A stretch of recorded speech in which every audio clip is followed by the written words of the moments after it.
अस्सलाम वालेकुम my dear students, I welcome you to this class. आज की इस क्लास में हम पढ़ेंगे डिफेक्ट्स इन सॉलिड्स। तो ये जो सॉलिड स्टेट का चैप्टर चल रहा है, इसमें हमने एक important topic subtopic unit cell analysis UC analysis हमने पढ़ा है, कंप्लीट किया है। इस यूनिट सेल एनालिसिस से क्वेश्चन आपके रहते हैं both board exam as well as competitive exam. लेकिन आज का जो टॉपिक डिफेक्ट्स, इस डिफेक्ट्स से क्वेश्चन यूजुअली बोर्ड के एग्जाम में पूछा जाता है, लेकिन बहुत कम इस टॉपिक से क्वेश्चंस कॉम्पिटिटिव एग्जाम में पूछे जाते हैं। एक थ्योरेटिकल टॉपिक है, तो most of the parts it is most of the part it's a theoretical topic that you can understand from your textbooks as well. तो जानने की करते हैं what are defects in solids. जैसे कि हम जान चुके हैं, जैसे हमें मालूम है कि सॉलिड्स जो होते हैं, जब हम सॉलिड्स कहते हैं तो हमारा मतलब होता है क्रिस्टलाइन सॉलिड्स।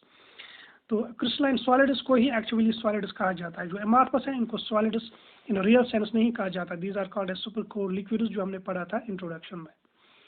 तो सॉलिड्स में we know that there is a regular arrangement of constituents that extends throughout the crystal. एक रेगुलर पैटर्न होता है पार्टिकल्स का, जो सारे क्रिस्टल में मौजूद होता है। लेकिन यह देखा गया है कि actually no crystal is perfect. कोई भी क्रिस्टल देख लीजिए, कोई भी क्रिस्टल जो है वो परफेक्ट नहीं होता है। परफेक्ट न होने का मतलब क्या हो गया? ये जो ऑर्डर्ड अरेंजमेंट है, the ordered arrangement, there is some irregularity in this ordered arrangement at some point in the crystal. यानी जो हम कहते हैं कि ordered arrangement extends throughout, लेकिन देखा गया है कि कहीं कहीं पे भी इरेगुलरिटी या डिविएशंस फ्रॉम रेगुलर अरेंजमेंट पाए जाते हैं। These deviations are irregularities are called as defects.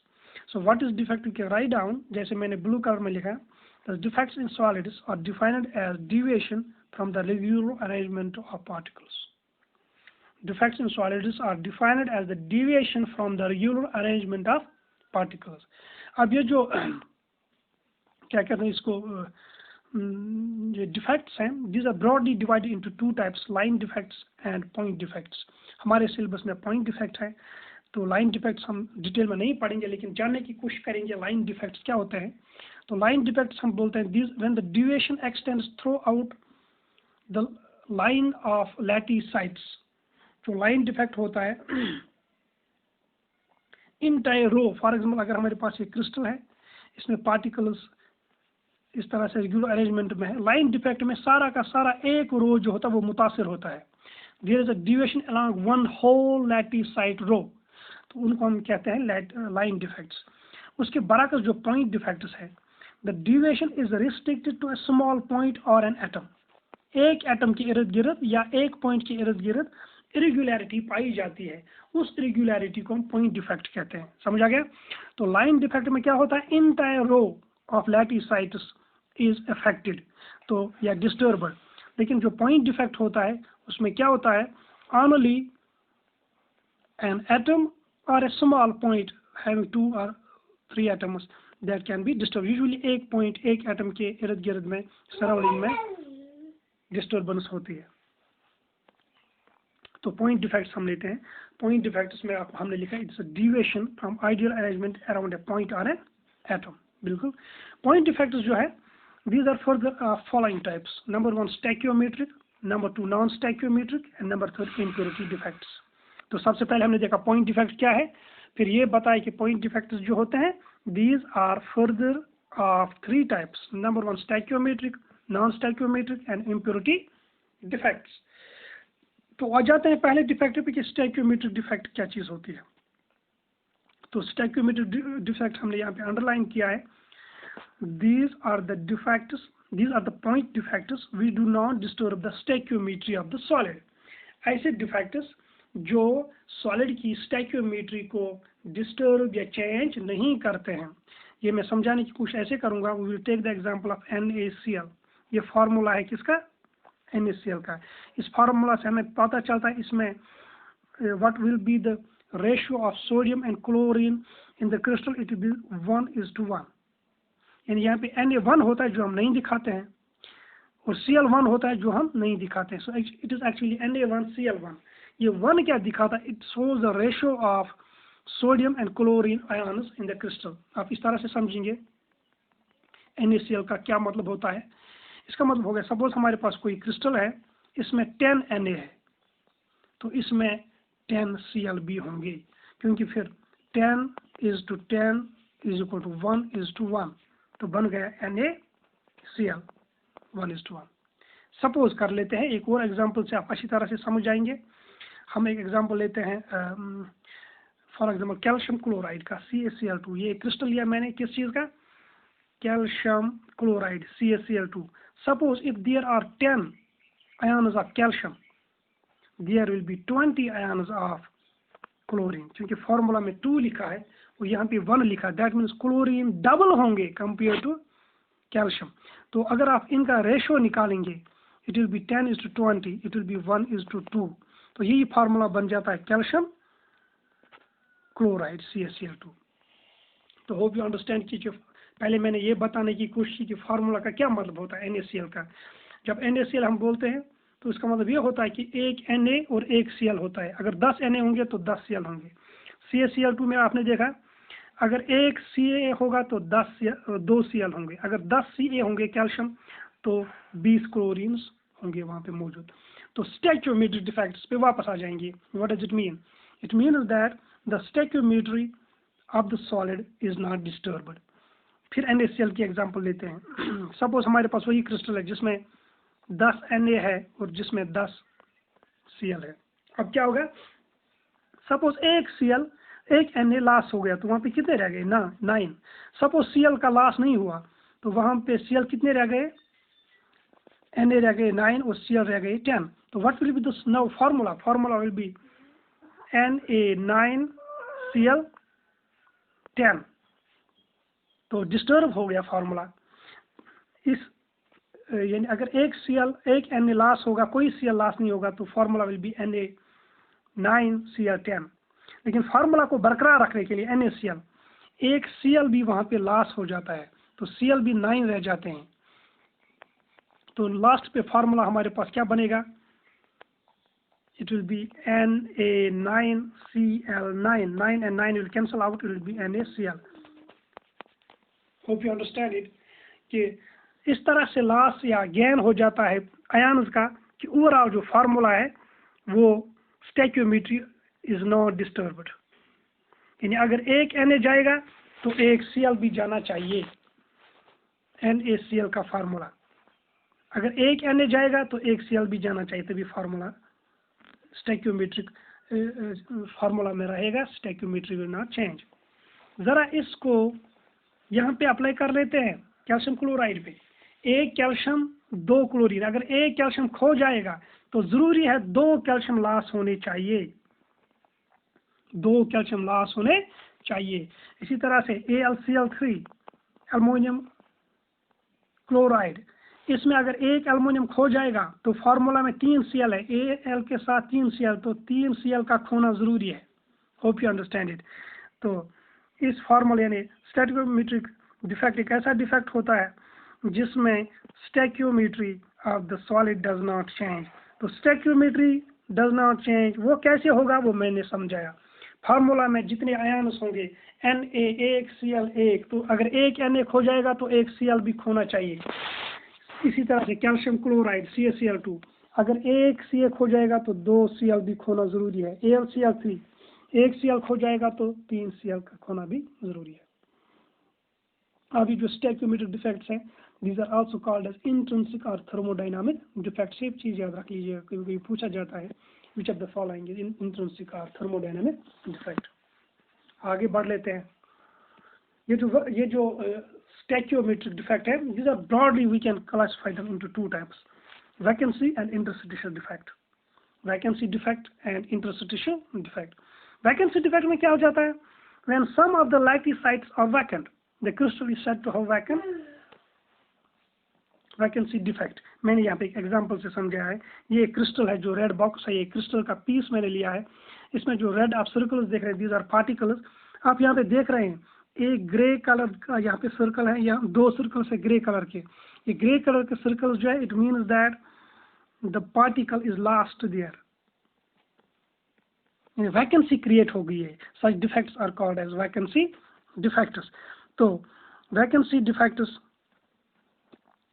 से डेंसिटी जो है सॉलिड की आप याद रखेंगे बढ़ेगी कि कम हो जाएगी, क्योंकि जब आयन लॉस हो गए, आयन लॉस होने का मतलब ये हो गया कि कुछ मास कम हो गया, and you know the density is equal to mass divide by volume.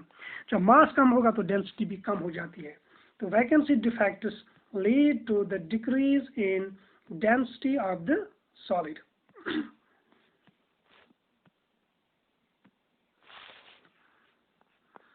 ये जो पॉइंट्स लॉस हो गए ये किसी इंटरस्टिशियल साइट में नहीं रह जाते हैं, ये बिल्कुल लॉस हो जाते हैं। दूसरा होता है इंटरस्टिशियल डिफेक्ट। तो इंटरस्टिशियल डिफेक्ट में क्या होता है, some particles occupy interstitial sites. Interstitial site पहले समझने की कोशिश करते हैं, उसके बाद आपको ये समझ आ जाएगा कि क्या चीज़ है। दीज आर लैटिस साइट्स, जहाँ पे पॉइंट्स मौजूद होते हैं, और पॉइंट्स मौजूद जहाँ पे होते हैं these are called lattice sites. और पॉइंट्स के बीच में जो एक खाली जगह जब मैंने यहाँ पे हाईलाइट किया है, these are called as interstitial sites. तो कभी कभी क्या होता है, एक पार्टिकल अपनी साइड से गिर के यहाँ पे आ जाता है इस इंटरस्टिशियल साइट में।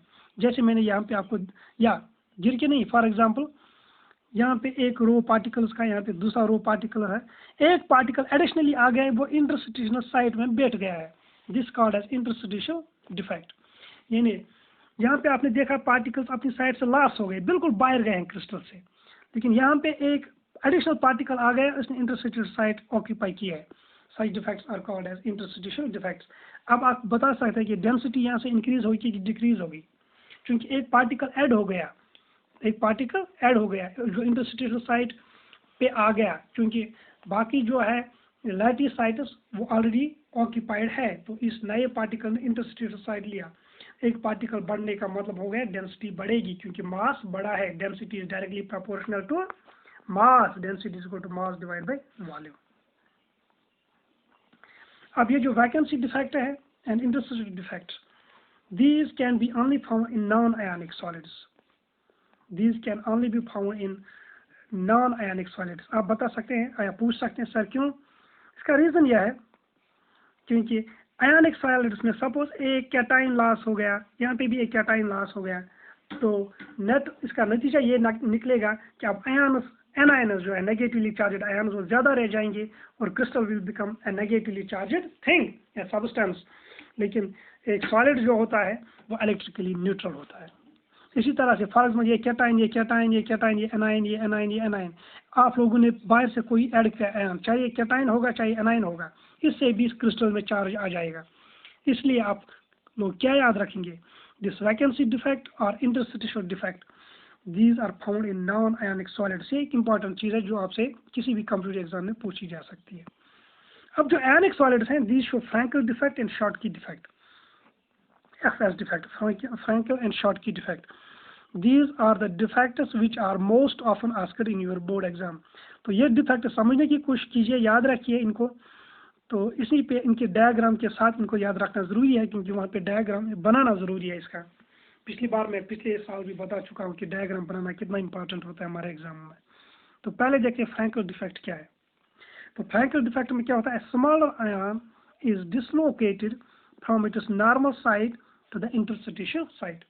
पहले ये जानने की कोशिश करेंगे, हम पढ़ते हैं स्टैक्योमेट्रिक डिफेक्ट्स। इसमें हमने पहले पढ़ा एक वैकेंसी डिफेक्ट और दूसरा इंटरस्टिशियल डिफेक्ट। तो मैंने बोला ये वाले डिफेक्ट्स जो है these can be found in non ionic solids, क्योंकि अगर आयनिक में हो जाएंगे तो आयनिक सॉलिड जो वो चार्जड बन जाएगा। लेकिन आयनिक सॉलिड्स के अपने डिफेक्ट्स होते हैं जिनका नाम थोड़ा उन लोगों के नाम पे पड़ा है जिन्होंने इनको डिस्कवर किया था, एक फ्रैंकल, एक शॉटकी। तो आयनिक solid show these defects and non ionic show those defects जो हमने पहले पढ़े हैं। फ्रैंकल डिफेक्ट, फ्रैंकल डिफेक्ट में एक smaller ion, usually cation smaller होता है, these are dislocated from their normal sites into the interstitial site। ये मैंने डायग्राम बनाया है, इसमें आप देख रहे हैं कि ये कैटाइन, पॉजिटिव मीन्स कैटाइन, और जो नेगेटिवली चार्जड आयन्स है इनको मैंने माइनस सिंबल से दिखाया है। एक स्मॉल आयन अपनी लैटिस साइड से इट इज डिसलोकेटेड, यानी अपनी जगह से हिल जाता है, या और फिर वो जो इंटरस्टिशियल साइट होती है वो पकड़ लेता है। यहाँ पे मैंने एक कैटाइन जो है, यहाँ पे एक कैटाइन होना चाहिए था प्लस साइन का, वो अपनी जगह से डिसलोकेट होके इस इंटरस्टिशियल साइड पे आ गया है, यानी वहाँ पे जो आयन्स के बीच में स्पेस होती है यहाँ पे आ गया। This is Frenkel defect. तो फ्रैंकल डिफेक्ट में आप क्या याद रखेंगे, smaller ions are dislocated from their lattice side, ये इसकी लैटिस साइड थी, वहाँ से ये डिसलोकेट होके यहाँ पे आ गया बीच में, तो this is called as Frenkel defect. अब फ्रैंकल डिफेक्ट में जो इसकी ओरिजिनल साइड थी ये वाली, यहाँ पे एक वैकेंसी क्रिएट हो जाती है, यानी वैकेंसी डिफेक्ट क्रिएट होता है, लेकिन जहाँ पे फाइनल पोजीशन पे आ गया वहाँ पे एक इंटरस्टिशियल साइट या इंटरस्टिशियल डिफेक्ट क्रिएट हो गया, तो दोनों डिफेक्ट्स इसमें आ जाते हैं फ्रैंकल में। इन जो अपनी ओरिजिनल पोजीशन होती है वहाँ पे वैकेंसी डिफेक्ट क्रिएट हो गया, और जो इसकी फाइनल पोजीशन होती है जहाँ पे भाग जाता है वहाँ पे एक इंटरस्टिशियल डिफेक्ट क्रिएट हो जाता है। ये एक चीज़ है, ये आप याद रखेंगे। तो इसी के साथ Frenkel defect is also called as dislocation defect, ये आप याद रखेंगे, क्योंकि डिसलोकेशन हो जाता है एक पॉइंट का, एक स्मॉलर आयन अपनी जगह से डिसलोकेट होके बीच में आ जाता है या इंटरस्टिशियल स्पेस में आ जाता है, इसलिए इसको हम क्या कहते हैं, डिसलोकेशन डिफेक्ट। अब बताइए इससे जो डेंसिटी पे असर होगा, तो density will not change at all, क्योंकि आयन जो है वो बाहर नहीं गया है, वो सॉलिड में ही रहा है।